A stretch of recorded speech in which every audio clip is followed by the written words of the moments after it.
you will be a movie star. Well, I want to try that cheesecake. Go for it. It's good. Make sure you get the chunks. Okay. Yeah. I do think that their cheesecake I like better than Cold Stone.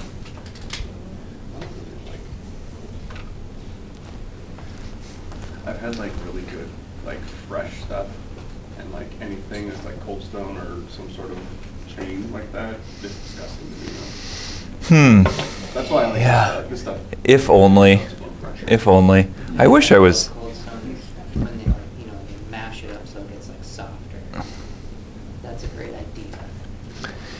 Yeah, places serve it, like this stuff is also better. I think it tastes better when you serve it at their temperature. Like if you put it in the freezer, it gets too cold. But that's life. All right, well tonight we have a little bit of a short thing. I'm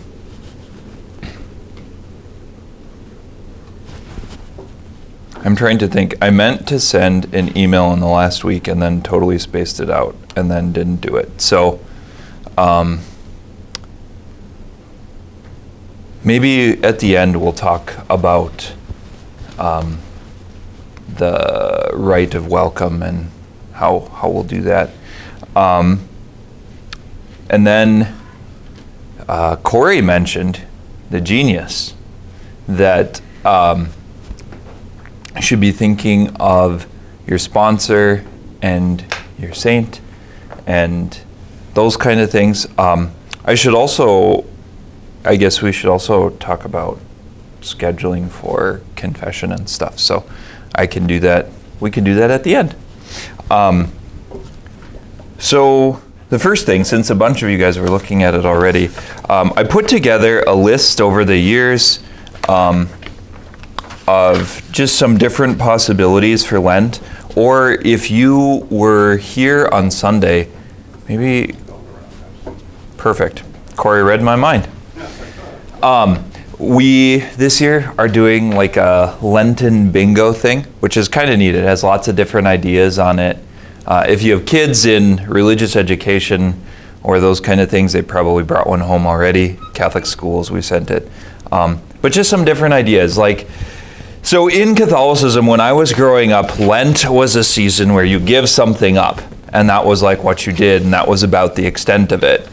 And you give up meat on Fridays. But the part of it is that Lent can be a fuller vision. Like there's a bigger reality as to what Lent can be and different things that we can do. So the bingo is one of them that has lots of different ideas in different directions. Some of them are like attending Mass, and some of them are prayer, and some of them are ways that you can reach out to people. This list is something that I need to revise and look at, but just to think through some things that you might want to do for Lent, again, that are a little bit of a fuller vision. Some of them are kind of fun, like reading through a book of the Bible in one sitting, like actually read a book in the Bible like it's a book and not just a Bible, where you read a few verses and stop. You get a different feel for it. You can look through some of them. But they're just the idea is just some different options of things that you can do that would help you enter into the season of Lent. Traditionally, Lent is associated with prayer and fasting and almsgiving. The sort of three great practices. They're the practices of Jewish piety. The rabbis talked about them as the pillars that hold up the world. When Jesus gives his Sermon on the Mount, actually prayer and fasting and almsgiving is what he talks about as well. So he talks about, his famous line, when you pray, go to your room and pray to your Father in secret. When you fast, don't be like the hypocrites. When you give alms, don't attract attention to yourself. Those are three important things that he does right in a row, even in the Sermon on the Mount. And that's where Catholicism, and I would say scriptural Christianity, draws this for the season of Lent from. Fasting is one that can be, like fasting, part of the purpose of fasting is to work against your self-will. So giving up things can be important, but sometimes doing things can be better. You know, like a great one that would be for a lot of people very, very penitential is to work on being early. Like in a sense, to give up being late, to show up 10 minutes early instead of, you know, to get going faster. Like that doesn't sound like a fasting thing. It's not giving up something. But if you're in that situation, you know that like, well, if I'm going to be early, then the dominoes start falling. And that means things like this morning when I had to prepare fruit and stuff for Bible study, because we also had a Mardi Gras celebration there. And so it meant that I had to get up like 20 minutes earlier than I usually do, or than I like to. But that can be a good one. Sometimes people do things like give up alcohol or coffee for all of Lent. Part of fasting also should be that you should not give up things that make everyone around you miserable. If you turn into a monster, you're not gaining spiritual benefit. Like, oh yes, I gave up my favorite thing in the morning, like my morning cup of coffee, and now I chew everyone out as soon as I get to work, all day, every day. Like, it's maybe missing the point. One of them, like for instance, that can be really, really helpful is to switch hands you use for eating. If you're like a right-handed person and like your fork in your right hand, switch it to your left hand. It'll drive you ballistic. It's really great fasting because, again, it's the mortification of self-will. And fasting is something that I would say in our culture, we have to work on and be more intentional about because it doesn't come as easily to us. You know, sometimes people give up eating out for Lent. That can be a good one. Giving up a dishwasher, I feel like that would be, maybe hell freezes over, but you know, that's why they're ideas. You can think about it. Driving the speed limit would be another good one. That would be like just nerve grinding, right? But again, you start to see it. You start to get a feel for the most important part of fasting is the mortification of self-will. It's death to self. It's not just what you give up, but it's like, you know, the kinds of things that are going to feel to you like sandpaper. Then you're on the right track for fasting. Almsgiving, volunteering, reaching out to friends. Like, I think a really good penance or a really good thing for the season of Lent can be, you know, think of 6 friends that you haven't talked to in a while and reach out to one of them each week. There's 6 Sundays in Lent before Palm Sunday. So, you know, that would be a good idea. You can certainly make a donation to a food bank or the St. Vincent de Paul Society. Sometimes there's people, for instance, that one of the most penitential things they could do is eat breakfast in the morning before they leave for work. Because there's all kinds of people that are like, oh yeah, I get up, have my cup of coffee and go, instead of just sitting down to eat breakfast. You know, praying when you wake up, praying before you go to bed. There's lots of different ways to work on it. So these are just some ideas to help you think about and enter a little bit more fully into the season of Lent. You can also use the stuff on the bingo sheet. You know, that has a lot of different ideas as well. And it's built kind of on the same model of looking at not just giving up something, like I said. That, for the season of Lent, isn't very hard sometimes. Like as a kid, you know, I would do things like give up chocolate, give up soda. That's a common one. And for young kids, maybe that works out okay. But you also can't give up things that aren't really part of your life. So in a sense, like for instance, I couldn't give up pop right now. I couldn't give up soda because the number of times a year I have it is like 5. So there would be no purpose in giving it up. It'd be like, oh yeah, well, another month without it. Now, if I did something like give up kombucha, that would be a lot harder. That I drink on a much more regular basis. But, it's good to think about things, because sometimes people are like, oh yeah, I'll do this for Lent. And it's like, you don't do that anyway. There's no sacrifice in it for you. Yeah, so those are some ideas that you can look through, some suggestions. And sometimes you have to try them. Like, one of the best things that I ever did for the season of Lent that was absolutely terrifyingly hard was setting a bedtime. That was a very significant challenge. My rule was to be physically in my bed. I didn't have to be sleeping, but I had to be physically in my bed. What did I say that year? I think by 10 o'clock. And then we had a class at the university that was actually on Tuesday nights that was from like 7:30 to 10. And so it was, or maybe it was 7 to 9:30, something like that. But it was late, and sometimes we didn't get back until almost 10 o'clock, and then be like trying to move too quickly, and realized on that day I needed like 10 extra minutes just to calm down after a class and get all my stuff off, sort of wind down for the end of the day. But that was probably one of the best penances I ever did, was just setting a bedtime. And it sounds really innocuous until you try it. Sometimes with kids it doesn't work very well because, duty can call. A great one, for instance, is what are the chores that you always delay and you're like, I'll do it later? Again, that's a really good thing to put at the top of your list for the season of Lent. The stuff where it's just like your least favorite thing to do. If it was a different time of year, I could mow grass for the season of Lent. I don't like mowing lawn. Like, I'd rather take out a lawn and put in AstroTurf and just look at it. It's always the same height. You don't have to, I don't know, I just don't like lawns. That's life. You have things that you don't like too. But thankfully it's the wrong time of year, so I don't have to mow lawn for Lent. That I don't mind as much as mowing lawn.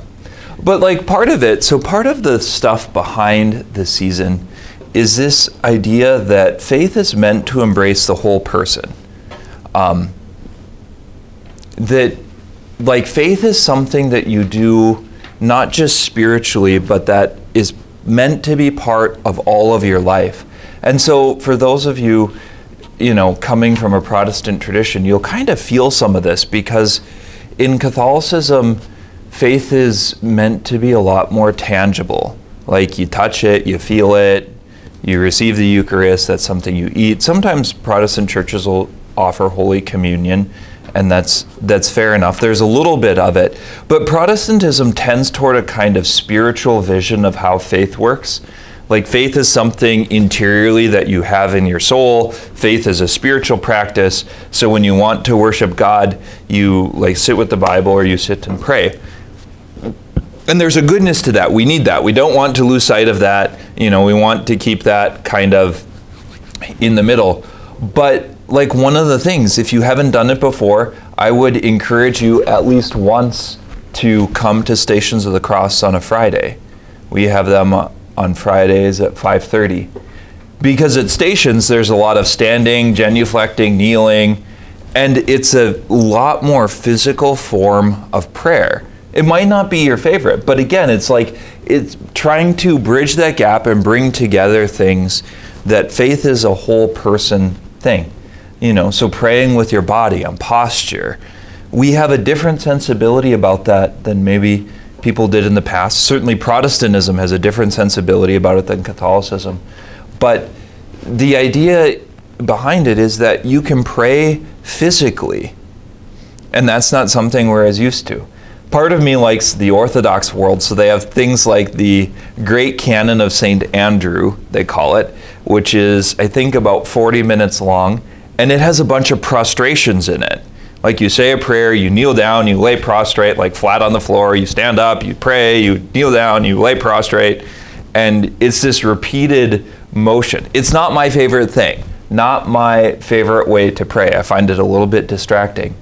But I think it's really, really good for us because it helps break out of this kind of cultural mindset that faith is something you only do in your soul, that faith is something you only do in your spirit. The idea is that Christianity, our Christian life, is meant to take root in everything, in all of the aspects of our life. It's meant to change the way that we go to bed and the way that we wake up and the way that we prepare food and the way that we work with the people around us and honoring other people. It's meant to change the way we think about ourselves and the way we interact with the world. So like one of the great places where this can start is with the sanctification of work, that in what you're doing to offer your work, particularly the sufferings and the challenging things into it, as an offering to the Lord, to make that a sacrifice, a real gift. That's one of the traditions of a morning offering, that as you set forward into your day, you offer to God all of the works of your hands. And then, I think this takes a bit of cultivation and a bit of practice, but to try to intentionally make what you're doing an offering to God. And sometimes that means like your least favorite part of your job is sending emails. Try to send the best emails that you can as a way to honor our Lord, as an offering of your heart. You start to see how once you kind of get the mentality of fasting and rejection of self-will, there's a lot of mileage you can get from it, because we all have things in our days and things in our work that either we just don't think serve a purpose, like filling out this expense report that you have to put all these things on and who cares, no one looks at it anyway, those kind of things.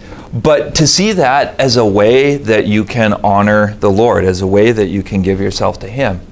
That's like the sanctification of labor and the work of your hands.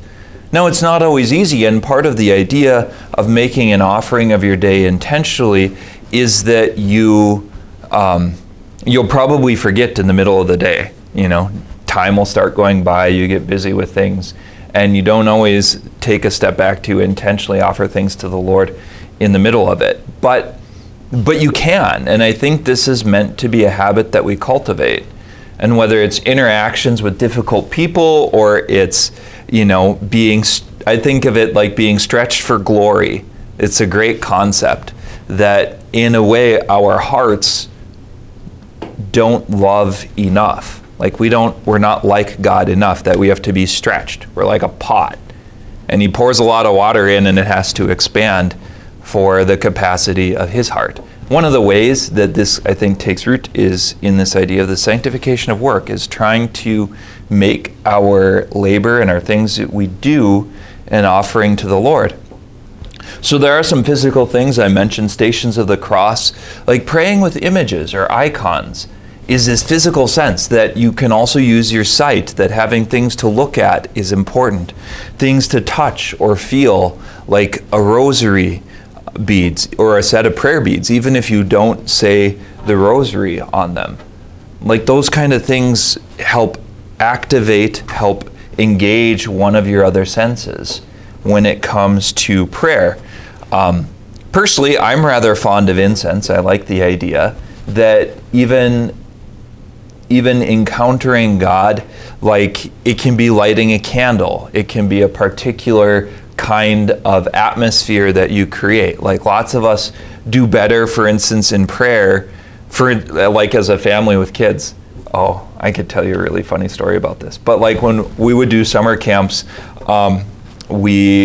and you wanted children to pray, we would often light a candle and hold the candle and pass it around in kind of a dark room or a dark church. And kids are fascinated by the dancing light, and it helps keep their attention a little bit and that kind of thing. So the funny story about it, this is one of the really, really funny things in my life. So it was at one of these summer camps, we're with a bunch of kids on the Spirit Lake Reservation. We were doing a camp at Fort Totten. And we're passing around this candle to pray. And at the Indian reservation, we were a little bit more careful about giving the candle to the kids because it actually had fire and they could be destructive and some of those things. So we passed it around, we did our prayer thing, you're kind of cautious watching it as a leader. And then it was time to be done, so I handed the candle, or I must have had it in my hand and held it out to a kid to blow it out. And then I turned away to look a different direction, and he blew on it. And for some reason, my brain made the connection that my hand was on fire, and I fainted. Like just boom, over on the side. And the kid was like, the whole church just, what happened? He blew on my hand and I fainted because I thought my hand was on fire. And it only lasted for like a second or two, but it was a fun moment. Maybe the kid had bad breath. In this case, it wasn't the kid at all. It was just one of those things where it's like, because I wasn't watching them, I had turned to look a different direction and felt that on my hand. It's like my brain drew the wrong conclusion, and I just, boom. Yeah. There's some funny things that happen in life. So, but having things like incense, like candles, you can get oil blessed using holy water, like the connection to baptism. Pictures can be blessed. Those kinds of things. Like we're given these things to interact with, to touch and to feel. And this is a sense that I think we can grow into. There's really, really beautiful things. There's really, really beautiful places. Many of the great churches of Europe, for instance, were places of pilgrimage that were kind of founded on this idea. People wanted to come and be close to a particular saint or close to something from the life of Jesus. Like one of the great ones in Rome at a church called St. Mary Major is the cradle that Jesus was in at the Nativity. Like that's the major relic of the church. They have it under the altar. It's kind of held together with a bunch of iron and steel and stuff, but it's still there. Or some of the relics of the Passion of Jesus are at Santa Croce in Rome. It's the Church of the Holy Cross. And there's things like that where they brought them, these become great places of pilgrimage. I mean, one of the great stories that is just bananas and speaks to the devotion of some people, I think it was Saint Helena, the mother of Constantine. So they found these steps that Jesus had walked on for part of his passion. They become called the Spanish Steps. I'm not exactly sure why, but so Constantine was the first emperor. He converts to Christianity. He's sort of wishy-washy a little bit, kind of gets baptized at the end of his life, but does some really great things. His mother is a saint, and she convinces him to send her with 2 legions of soldiers, so about 14,000 men, and they make the trek over to Jerusalem to find the Holy Cross, and they do. And I think it's her, they find these steps that Jesus walked up as part of his route on the Passion. And so they decide to bring the entire staircase. They cut it out of the stone in Jerusalem and they haul the staircase all the way back to Rome. And so it's in Rome now, near Santa Croce. And they're called the Spanish Steps. I'm pretty sure that's the story about them. But it's like, they had this sense of being close to these places where Jesus was, like the places that, the stairs that he actually bled on.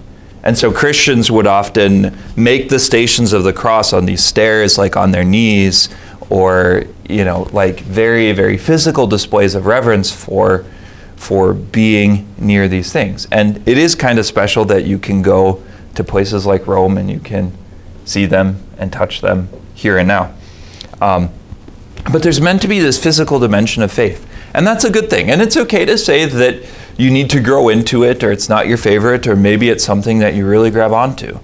Like, part of it is, once you start the journey of Christianity, and once you start the journey of Catholicism, even by extension, there's a lot of different places and ways that it can grow. If you think of a vine or a tree, it can put forth new blossoms and new roots and adapt to new situations. So there's some of those physical things. There's also a cultural dimension to faith. And this is something that we've lost a little bit of. This is part of the reason why I thought it would be good to celebrate Mardi Gras a little bit, is in the United States, especially as Catholic immigrants were coming, there was this idea of forced homogenization. Like they wanted to eliminate lots of these cultural practices so that people would be united and be American. And there's a goodness to that you're leaving something behind to come to the United States. But it kind of went quite far in some cases.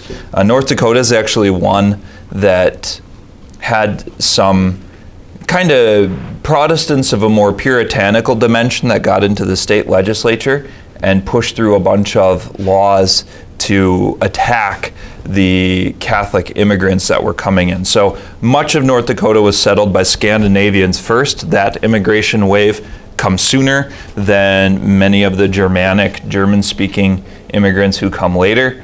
And so like there was a time, for instance, where Harvey, where I'm from, published a German newspaper. And it was a regular thing that business was conducted in German.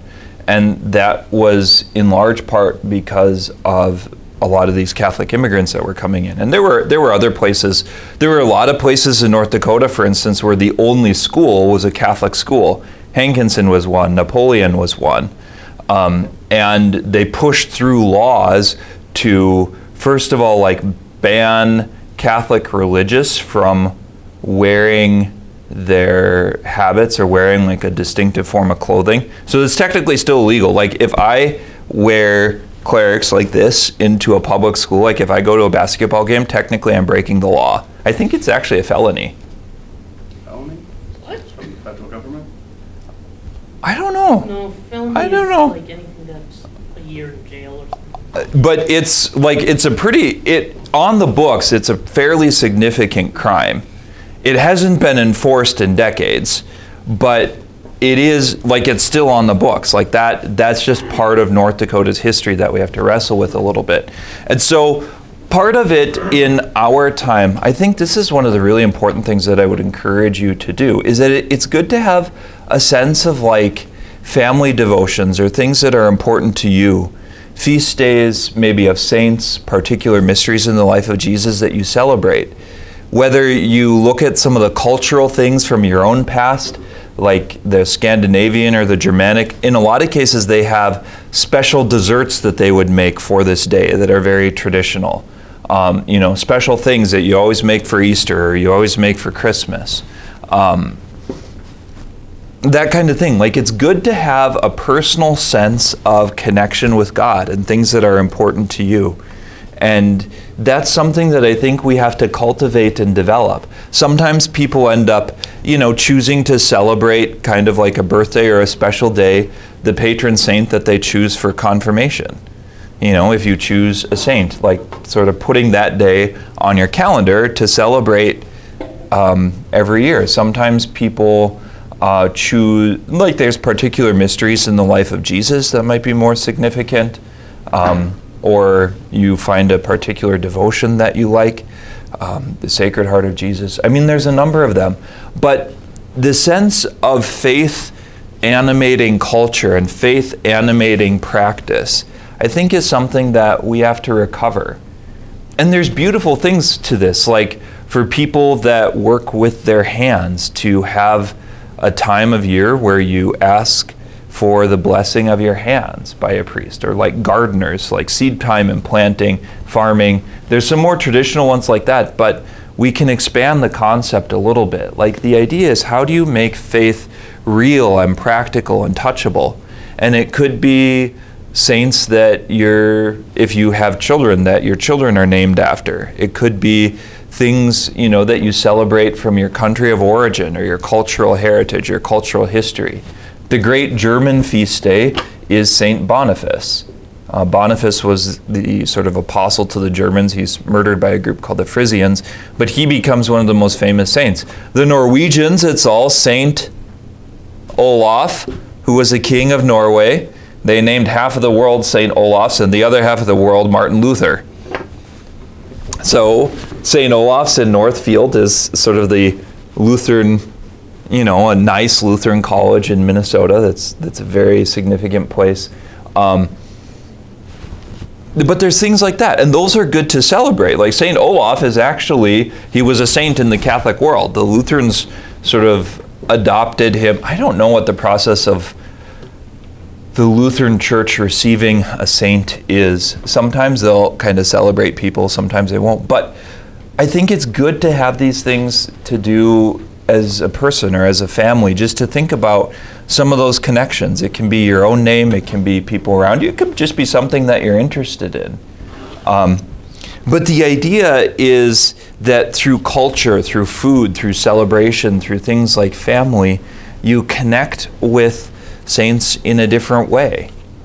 And there's a whole truckload of new traditions and things that are being written. There's lots of really good work being done. Like as a family, how do you celebrate the liturgical year? What does Easter look like at your house? What does Advent look like at your house? And the part of the idea is that it's okay, maybe even it should, look a little bit different than Christmas, that you should notice a difference, that it's Lent, so it feels different. It has a different sensibility about it, or it's Easter, or it's Christmas. Those kind of things. Like, the idea is that by engaging in some of these cultural connections, we find another way of connecting with the Lord. That they become channels of grace, and they become occasions to tell the story of the life of the saint, or to read from the life of Jesus, or read, the gospel, those kinds of things. And there's some really beautiful ones. There's a few that landed in more traditional Protestant circles or Lutheran circles as well. I have an aunt and uncle, and his family always read one of the stories of the Nativity of Jesus for Christmas. So if we're with them before you eat dinner on Christmas Eve, you sit down and read a big chunk of the gospel and kind of pray about it for several minutes. Like, that's a good tradition to have. And there's other ones, some of them you can integrate with modern things. There's some secular kind of things like dyeing Easter eggs, and there's ways of helping connect that to faith. And then certainly faith has its spiritual dimension as well. That's probably the one we're most familiar with: prayer, reading scripture, coming to Mass, those kinds of things. Like I said, part of the idea is that in the world of faith, it's meant to embrace all of who we are and all of our life. And so that's something that I think we have to work at and recover in our own day. Sound good? Sound good? Yay!